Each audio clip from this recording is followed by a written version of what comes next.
Yo, what's going on, Headliner Nation? It's the Doc, and we're ready. The fantasy season starts this week. Let's get hyped, people.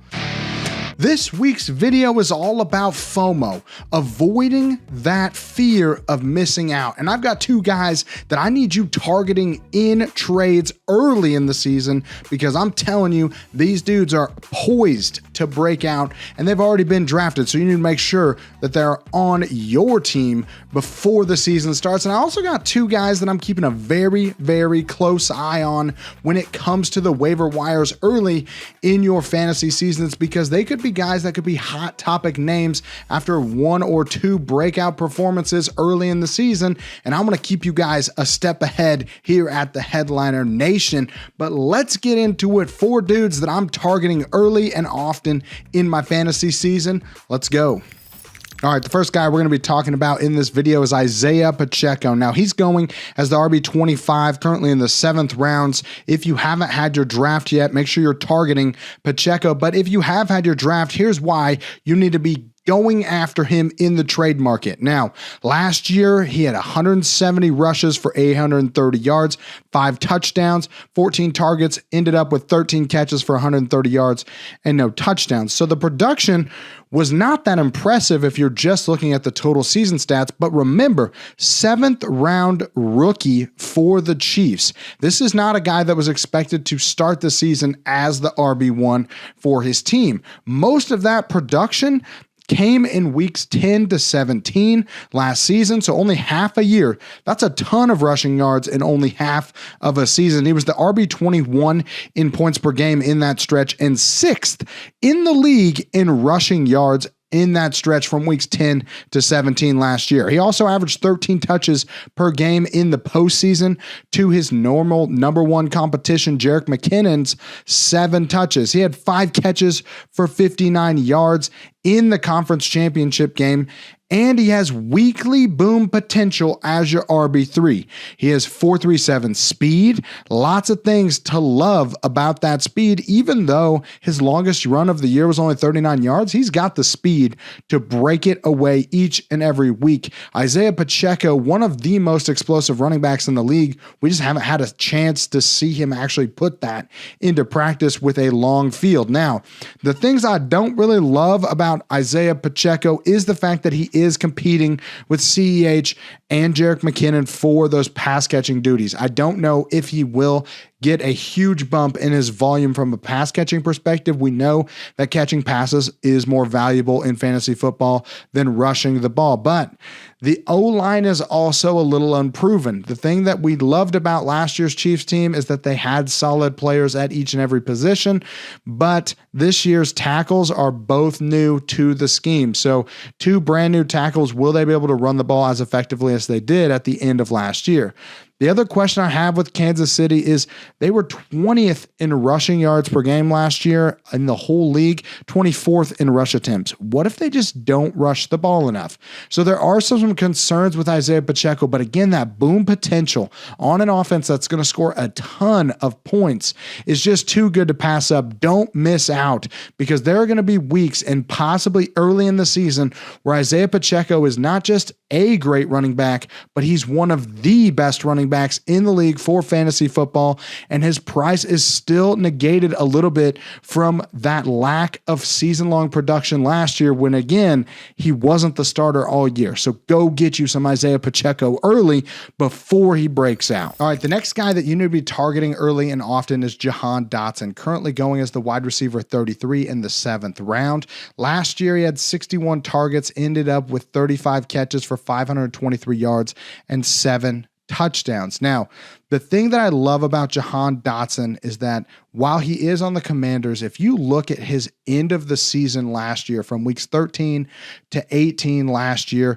he was 20th in target share in the entire NFL. He was 3rd in red zone target share.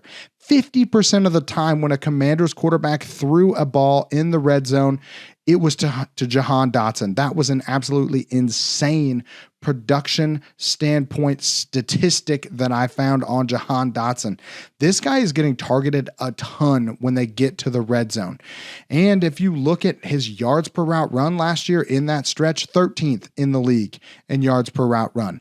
If you extrapolate out those 5 weeks to end the season to an entire year, you're looking at a 17-game season where Jahan Dotson finishes with 119 targets, 71 catches, 1,170 yards receiving, and 10 touchdowns. And if he puts up a line like that, he actually finishes last season as a top 12 wide receiver in PPR leagues. The other thing I love about Jahan Dotson, of course, that touchdown upside is insane. He led all rookie wide receivers in touchdowns, even though he missed 5 games with a hamstring injury. We also know that Terry McLaurin is dealing with a turf toe injury that could limit him throughout the season. Turf toe is one of those injuries that tends to creep up again and again and again. So if Terry McLaurin were to miss significant time, Jahan Dotson could find his way into an even larger target share in this offense. And I really like Sam Howell. I know that he's not the sexiest name, but the thing I love about Howell is he's athletic enough and accurate enough as a thrower that he can escape the pocket. Even though the line isn't going to be great, he can get out of those situations. And if Jahan Dotson's open, he's going to find him because he's not the type of quarterback that typically immediately turns to a runner as soon as he escapes the pocket. He's still looking downfield. He's still using his eyes, trying to find a receiver that's open. Jahan Dotson, always open. So I love to see that in this offense. Now, the biggest issue, the biggest knock that I have for Jahan Dotson is that Washington could just be a really terrible football team. And if they're really, really bad, do they shut him down with some type of minor injury designation so that they can tank? Is Jahan Dotson good enough basically to keep them from tanking all the way down to the number 1 pick? That would be a concern if they start losing games early in the year.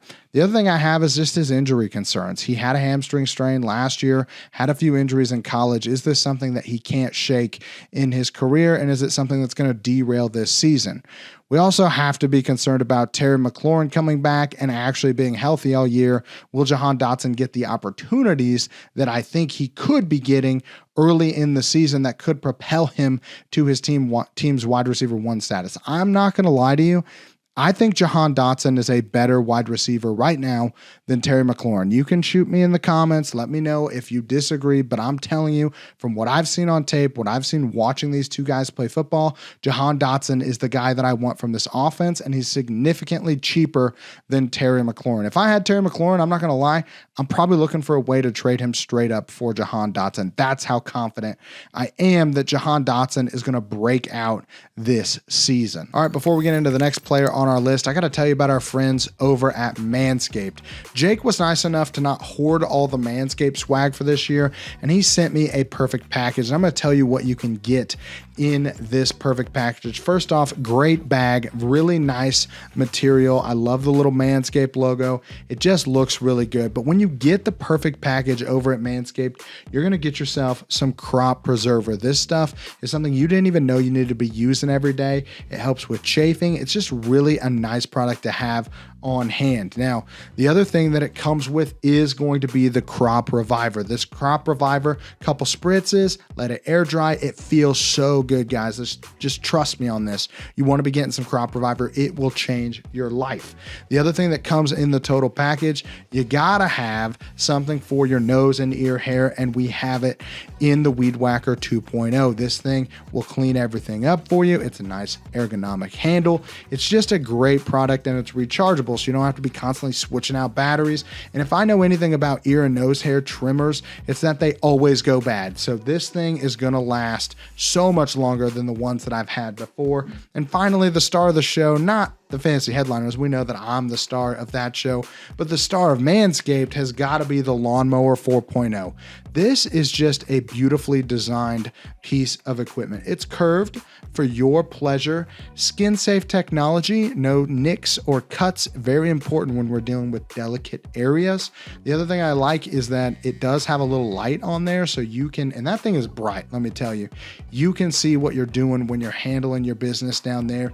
This is just a great great product, something that every guy needs to have. And if you head on over to Manscaped, use the code Headliners, we're going to get you 20% off and free shipping on your first purchase. And you want to just go ahead and get the total package, because this is an unbelievable value from our friends at Manscaped, and it's something that every guy needs. All right, so those were two guys that I really love that were being drafted that you needed to target early. But what about a couple guys on the waiver wire that I'm keeping a close eye on to start the year that could break out in a major way early in the season? Now, the first guy I'm going to talk about is a tight end, and I know tight ends aren't sexy, but that's Trey McBride for the Arizona Cardinals. He's going undrafted. He's likely on everyone's waiver wire if you're in a redraft league. But in 2022, he had 39 targets, 29 receptions, 265 yards, and a touchdown. Not great, but he was a rookie tight end, and he wasn't even the tight end one on his team until the end of the season. And that's the thing that I really love about Trey McBride, because if you look from weeks 14 to 18 to end last season when he was getting more opportunity, he was actually the tight end 11 from week 14 to 18. So when he was given the opportunities, he actually scored quite a few fantasy points. He was one of only 23 tight ends to have a top 3 fantasy finish in a week last season. So only 23 guys finished in the top 3 of the position last year. Trey McBride was one of them. So he has that potential kind of baked in to his overall production ability. Now, he was a stud in college when it came to catching the ball. He was a pass-catching tight end first, 1,125 yards and a 30% target rate per route run in 2021 while he was in college. Zach Ertz is coming off that ACL tear. I would not be surprised if he is healthy, when he's healthy, that they actually look to trade Zach Ertz, because this team is not trying to win this year. The other thing is that DeAndre Hopkins isn't there either. So a lot of targets are going to be opening up. Now, I know the team is going to be terrible and that there's going to probably be throwing a lot, but just know that those targets have to go somewhere. And I could see Trey McBride being that guy that kind of soaks up quite a few targets as the season goes on, just from being in the games. I mean, he's going to have a chance to be the second option in the passing game for this team. And I think that's something that we got to be paying attention to, especially if we see a huge affinity to throwing him the ball early in the season.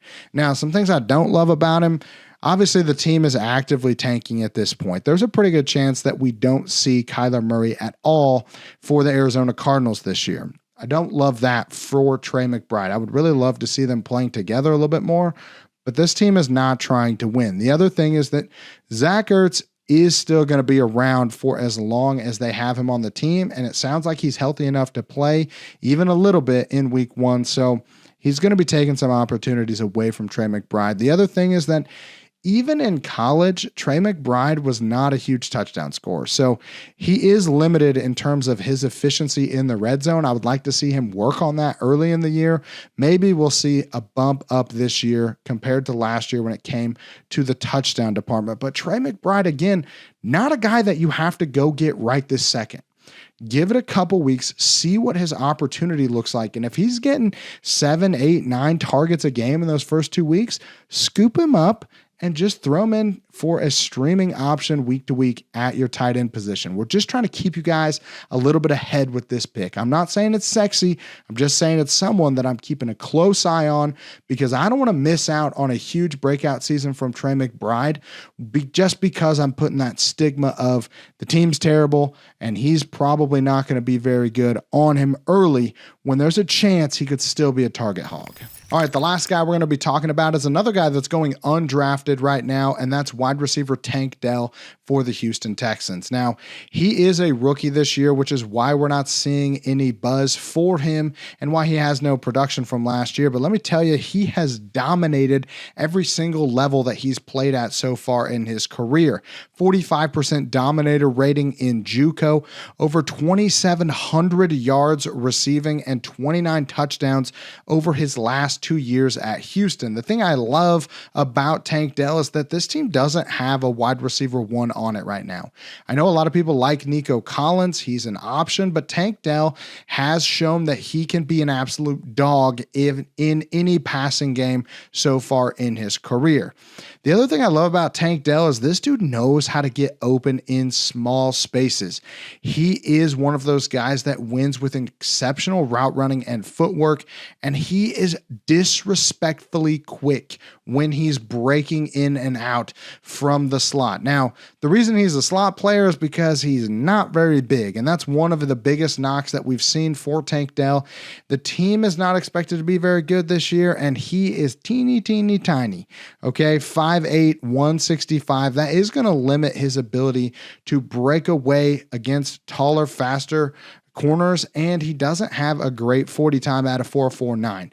But again, disrespectfully quick. That is how quick he gets in and out of his breaks. The guy is unbelievable laterally moving. He's just one of these guys that I think is going to be an absolute target hog from the slot. I do expect him to have a ton of targets early and often in the season because he's just going to be the first guy open on most plays, and he's got a rookie quarterback throwing him the ball. We know that in the reads that this guy is going to be looking for, CJ Stroud is going to find Tank Dell early and often open right in the middle of the field. Now, I do think that Tank Dell is going to need a little bit of seasoning in the NFL, but I'm not going to be surprised if after a month he is leading the team in targets. That's how confident I am that he is going to be able to get open at the NFL level. And we've already seen it a little bit in the preseason. He had 8 targets, 5 catches, 65 yards, and a touchdown in one of his preseason games. And that's only playing a few series with the first team offense. There is a chance that Tank Dell is one of the best slot wide receivers the moment he steps on an NFL field. So I'm keeping a very, very close eye on him. I'm watching to see what happens with the target distribution in Houston. And if I see any inkling that Tank Dell is going to be the wide receiver 1 in targets on this team, I'm scooping him up in those PPR leagues. All right, that's it for the video this week, guys. Let me know in the comments who are some players that you're targeting early in your fantasy seasons. If your name's up on the screen, congratulations. You won my draft guide giveaway from last week's video, and I appreciate you guys commenting in all the videos this preseason. But we are ready for the NFL season to start. Our content is going to be ramping up even more during the NFL season, so make sure that you're subscribed to the channel. Join the Headliner Nation community here on YouTube. It's going to get you access to our Discord, where we're dropping all sorts of breaking news, instant reactions, and it's the best place to communicate with the Fantasy Headliners team 24/7. There's so many great conversations going on in this Discord. You want to make sure that you're a part of it. But that's all I got for you guys this week. Appreciate you guys hanging out with us this offseason. Let's get into the NFL season and let's go win some fantasy championships. The Doc is out.